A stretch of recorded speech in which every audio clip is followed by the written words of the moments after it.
내 마음 그리스도의 집. 로버트 멍어. 바울이 에베소 사람들에게 보낸 편지 가운데 이런 말이 있습니다. 그분의 영광의 풍성하심을 따라 그분의 성령을 통하여 여러분의 속사람을 능력으로 강건하게 하여 주시고 믿음으로 말미암아 그리스도를 여러분의 마음속에 머물러 계시게 하여 주시기를 빕니다. 어떤 이는 이 구절을 아버지께서 여러분의 믿음을 보시고 그리스도로 하여금 여러분의 마음속에 들어가 사실 수 있게 하여 주시기를 빕니다. 라고 번역했습니다. 놀랄만한 기독교 진리 가운데 하나는 예수 그리스도께서 성령의 임재를 통하여 실제로 그리스도인의 마음에 들어오셔서 정착하고 그곳에 사신다는 것입니다. 그리스도께서는 자신을 영접하는 인간의 마음을 거처로 삼으십니다. 주님은 제자들에게 나를 사랑하는 사람은 내 말을 잘 지킬 것이다. 그러면 나의 아버지께서도 그를 사랑하시겠고 아버지와 나는 그를 찾아가 그와 함께 살 것이다. 요한복음 14장 23절 라고 말씀하셨습니다.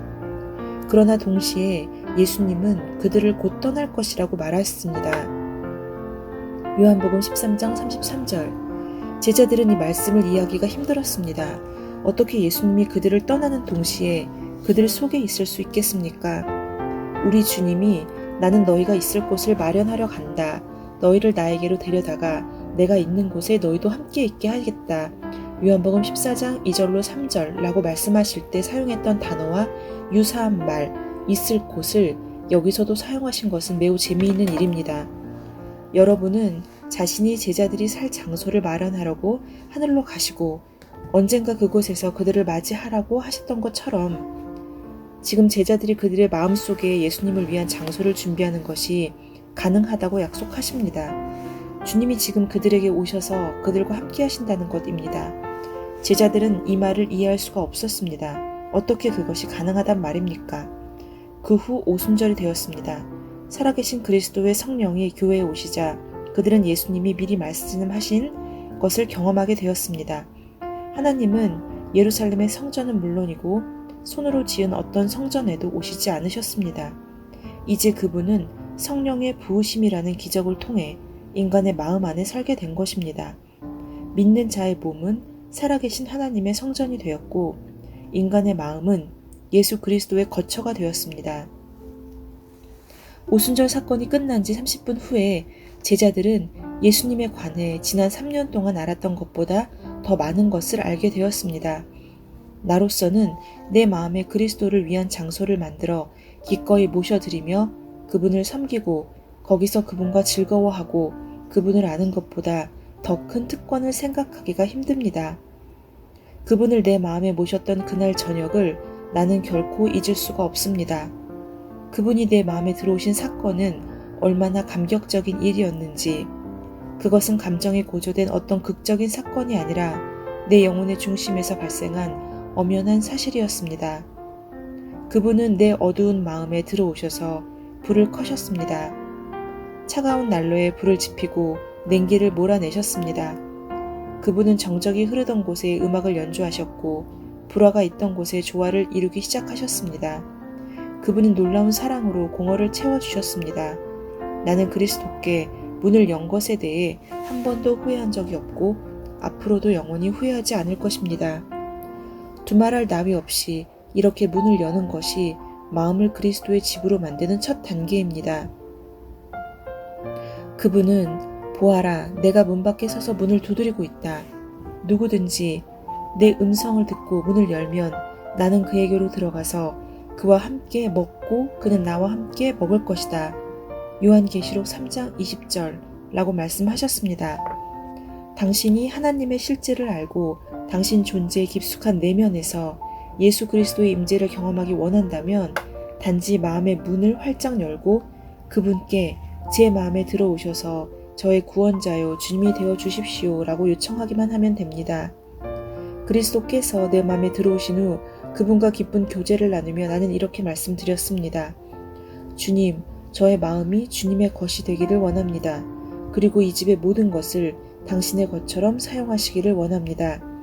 당신께 이 집을 구경시켜드리고 몇 가지 특징도 소개해드리지요. 그래야 당신이 마음을 푹 놓으시고 저와 더 풍성한 교제를 갖게 되실 테니까요. 물론 그분은 기꺼이 찾아오셨고 내 작은 마음을 집으로 삼으신 것을 기뻐하셨습니다. 서재. 우리가 함께 둘러본 첫 번째 방은 연구실, 곧 서재였습니다. 이 방을 마음의 서재라고 합시다. 우리 집에 있는 이 방의 벽이 매우 두텁고 크기가 아주 작습니다. 그러나 매우 중요한 곳입니다. 그분은 나와 함께 책장 안의 책들, 책상 위의 잡지들, 벽에 걸린 그림들을 둘러보셨습니다. 그분의 눈빛을 살피다 보니 마음이 편치 않았습니다. 전에는 아무렇지도 않았는데 그분이 안 좋은 안색으로 그것들을 쳐다보셔서 당황스러웠습니다. 책장 선반에 있는 그분의 정결한 눈으로는 차마 볼 수 없는 책들이 몇 권 있었습니다. 그리스도인으로서는 관심을 갖고 읽을 필요가 전혀 없는 잡지들이 책상 위에 놓여 있었고 벽에 걸린 그림들, 즉 내 마음의 상상과 생각들 몇 가지도 부끄러운 것이었습니다. 나는 얼굴을 붉힌 채 그분께 돌아서서 말했습니다. 주님, 이 방은 깨끗하게 정리될 필요가 있는 것 같아요. 이 방을 정리해서 바람직한 모습으로 바꾸려고 하는데 도와주지 않으시겠어요? 모든 생각을 사로잡아 당신께 복종하도록 말입니다. 그분이 말씀하셨습니다. 기꺼이 도와주지. 바로 그것 때문에 내가 이렇게 온 거란다.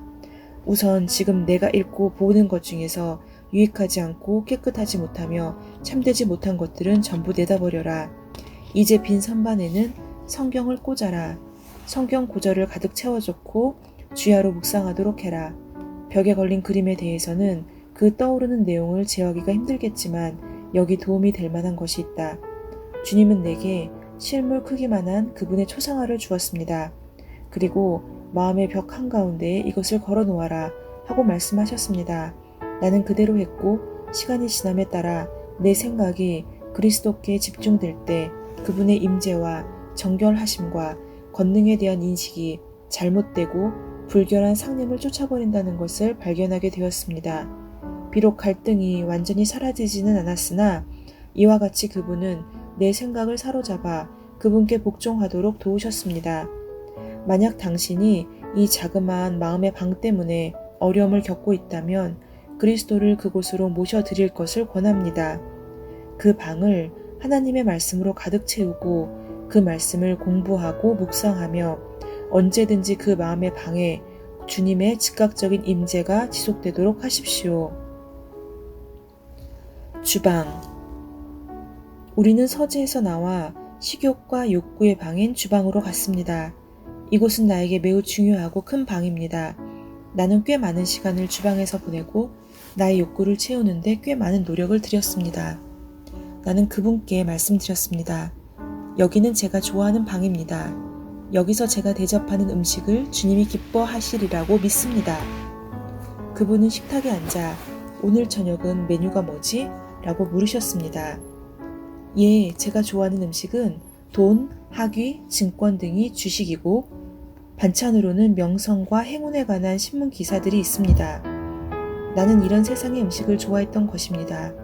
어떤 특별한 음식에 근본적인 잘못이 있는 것은 아니지만 그것들이 진정으로 영혼을 먹이고 영적 굶주림을 해결해주는 참된 음식이 될 수는 없습니다. 새 친구이신 주님 앞에 그 음식들을 차려놓았지만 그분은 아무 말씀도 하지 않으셨습니다.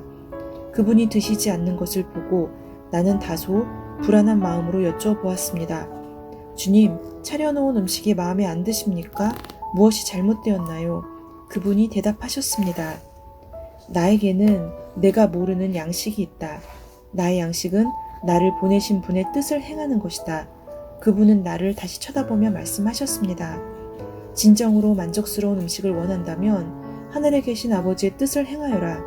그분이 기뻐하시는 것을 내가 좋아하는 것보다 앞세우거라. 너의 야망이나 욕망 그리고 너 자신의 만족을 구하는 것을 중지하거라. 그분을 기쁘게 하시도록 힘쓸 때 바로 그 양식이 너를 만족시켜 줄 것이다. 우선 약간이라도 맛보지 않겠니? 그리고 그분은 하나님의 뜻을 행하는 맛이 어떤지를 보여주셨습니다. 얼마나 맛있었는지 이런 음식은 온 세상 어디에도 없습니다. 이 음식만이 진정한 만족을 줍니다. 다른 어떤 음식도 결국에는 허기를 남길 뿐입니다. 당신의 욕구를 채워줄 주방에는 어떤 메뉴가 있습니까? 당신의 친구 되신 하나님께 어떤 음식을 대접하고 싶습니까? 또 당신은 어떤 음식을 먹고 있습니까? 세상에 있는 모든 것, 곧 육체의 욕망과 눈의 욕망과 세상 살림에 대한 자랑, 요한일서 2장 16절과 같은 자기 중심적인 욕구들입니까? 아니면 하나님의 뜻을 당신의 영혼을 만족시키는 양식과 음료로 삼고 있습니까? 거실, 그 다음에 우리는 거실로 들어갔습니다. 이 방은 좀 더 친근하고 안락한 곳입니다. 나는 이 방을 좋아했습니다. 벽난로, 푹신푹신한 의자들, 책상, 소파가 있는 이 방은 매우 아늑했습니다. 그분 역시 만족하신 것 같았습니다. 여기는 정말 좋은 방이구나. 이 방에 자주 오도록 하자. 은밀하고 조용하니 대화하며 함께 교제를 나눌 수 있겠구나. 갓난 그리스도인으로서 당연히 나는 감격에 잠겼습니다. 그리스도와 단둘이 친밀한 교제를 나누는 것보다 더 하고 싶은 일을 생각할 수가 없었습니다. 그분은 약속하셨습니다. 내가 매일 아침 일찌감치 여기에 올 테니 나와 함께 일과를 시작하자꾸나. 그래서 나는 아침마다 아래층 거실로 내려갔고 그분은 책장에서 성경을 꺼내주셨습니다. 그분이 성경을 펴시면 우리는 함께 읽었습니다. 그분은 내게 성경에 기록된 놀라운 구원의 진리들을 펼쳐 보여주셨습니다. 나를 위해 하나님이 행하신 모든 일과 앞으로 이루실 일들을 듣는 동안 내 마음에는 기쁨의 노래가 흘러나왔습니다. 정말 놀라운 시간들이었습니다. 그분은 성경과 성령을 통하여 내게 말씀하시고 나는 기도로 응답했습니다. 이 같은 인격적인 대화로 경건의 시간을 보내면서 우리의 우정은 깊어갔습니다. 그러나 차츰차츰 여러 가지 다른 일들에 시달리다 보니 이 시간이 짧아지기 시작했습니다. 이유는 몰랐습니다. 어쨌든 너무 바쁘기 때문에 그리스도와 함께 구체적으로 특별한 시간을 보낼 수는 없다고 생각했습니다. 물론 고의는 아니었고 단지 일이 그렇게 되었을 따름입니다. 시간이 줄어든다 못해 때때로 거르는 날도 있었습니다. 어떤 때는 학교에서 시험을 보았고 또 어떤 때는 다른 급한 사태가 벌어졌기 때문입니다.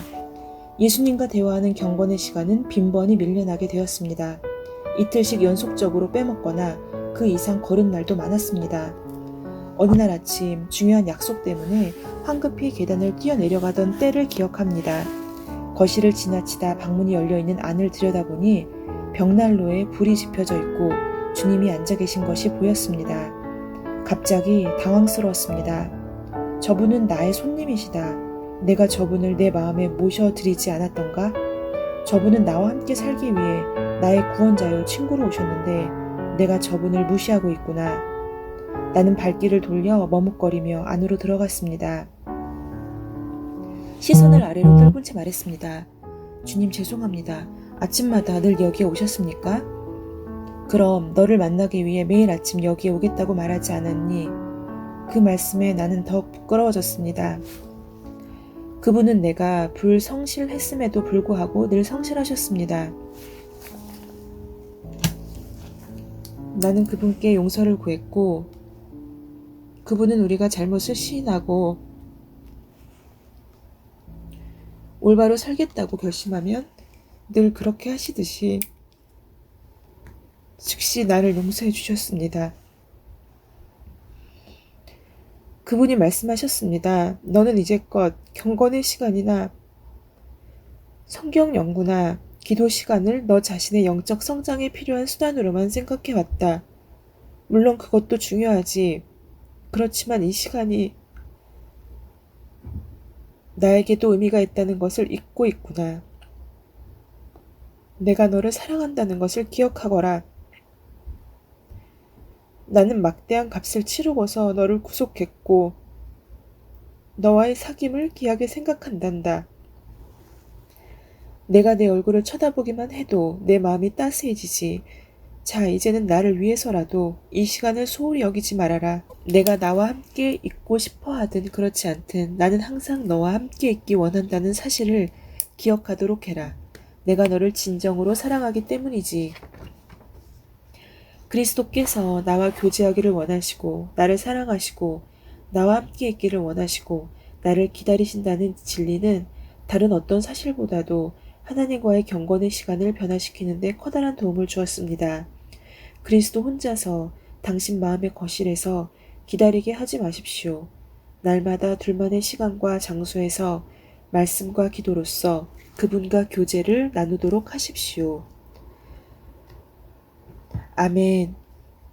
오늘은 내 마음 그리스도의 집,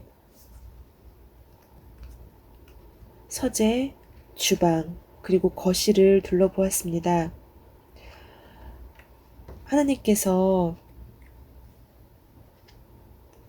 저희와의 교제를 원하시는데 저희는 그분을 기다리게 하고 혹은 문 밖에 서서 문을 열어주지 않고 있는 것은 아닌지 반성해 보게 되었고, 하나님께서는 우리와 교제하기를 원하고 계시고 기다리고 계신다는 사실을 잊고 있었던 것은 아닌지, 혹은 그 시간을 귀찮아하거나 바쁘다는 핑계로 잊어버리고 있었던 것은 아닌지 오늘도 반성하게 되었습니다. 오늘 하루도 저희가 주님 안에서 그분과 함께 교제하며 말씀 안에서 승리하는 하루 되시기를 소망합니다. 샬롬.